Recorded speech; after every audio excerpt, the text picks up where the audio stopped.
Good morning vegetarian डिलाइटेर समस्त बंधुदेरके आरो एक बार स्वागत जानिए आमी आज भिडियो शुरू करछि। आपनारा केमन आछेन? निश्चयई भालो आछेन, आमिओ भालो आछि।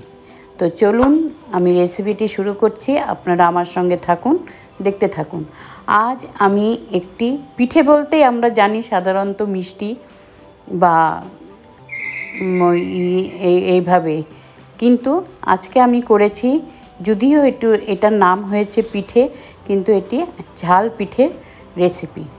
কেন ডায়াবেটিক পেশেন্ট যারা একটু মিষ্টি খেতে কম পছন্দ করেন তারা যেন অনায়াসে এই পিঠেটি খেতে পারেন, সেই জন্যই আমি এইভাবে তৈরি করেছি। এখানে আমি প্রায় 250 গ্রাম 250 গ্রামের মতো নিয়েছি সুজি। এটাকে ভালো করে চেলে একটু নুন দিয়ে সামান্য একটু চিনি দিয়ে জল দিয়ে এটাকে একটা ব্যাটারের মতো করে আমি ঢেকে রেখেছি, রেস্টিং টাইমে রেখেছি।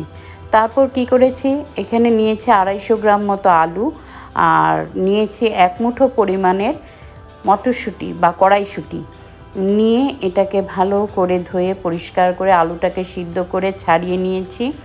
নিয়ে গ্যাসে একটি কড়াই বসিয়ে এখানে প্রায় 1 টেবিল স্পুন পরিমাণের দিয়েছি সর্ষের তেল, দিয়েছি একটু জিরে, সামান্য একটু দিয়েছি জোয়ান, দিয়ে এখানে কিছুক্ষণ নেড়ে ছেড়ে দিয়েছি গ্রেটেড আদা 1 চামচ, 4টে কাঁচা লঙ্কা কুচিয়ে, তারপর আমি সেদ্ধ করে রাখা ম্যাশ করে রাখা আলু এবং মটরশুঁটি এটার মধ্যে দিয়েছি স্বাদ অনুসারে নুন, সামান্য একটু হলুদ এবং দিয়েছি ধনের গুঁড়ো আর দিয়েছি আমচুর পাউডার 1/2 টিস্পুন দিয়ে ভালো করে নেড়ে চেড়ে যখন একটু প্রায় ভাজা হয়ে যাবে তখন আমার পুরটা হয়ে গেছে। পুরটাকে নামিয়ে রেখেছি।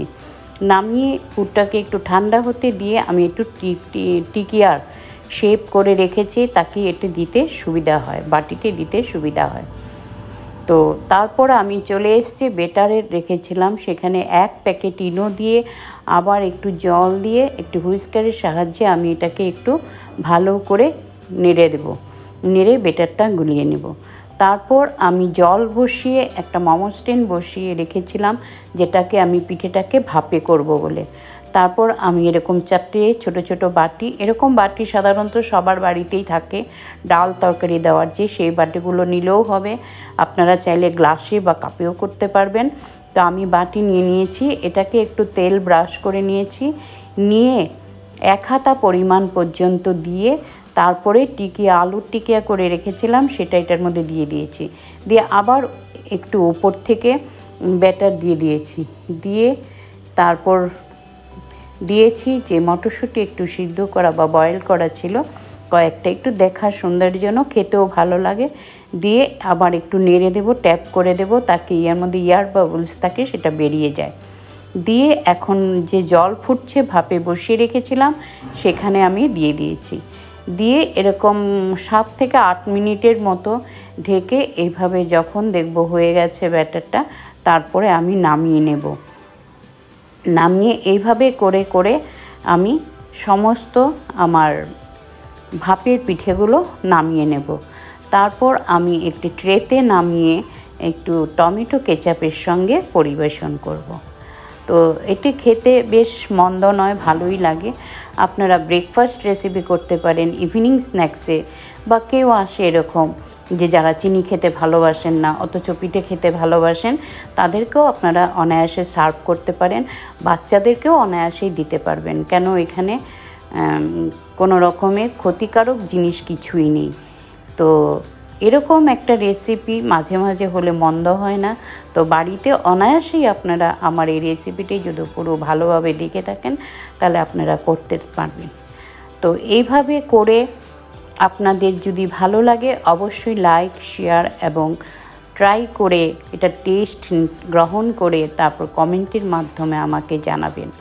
আর নতুন বন্ধু যদি কেউ এসে থাকেন আমার এই চ্যানেলে, তাহলে আপনারা সাবস্ক্রাইব করবেন, পাশে থাকা বেল আইকনটাকেও অন করে দেবেন, তাহলে অল নোটিফিকেশন আপনাদের কাছে চলে যাবে।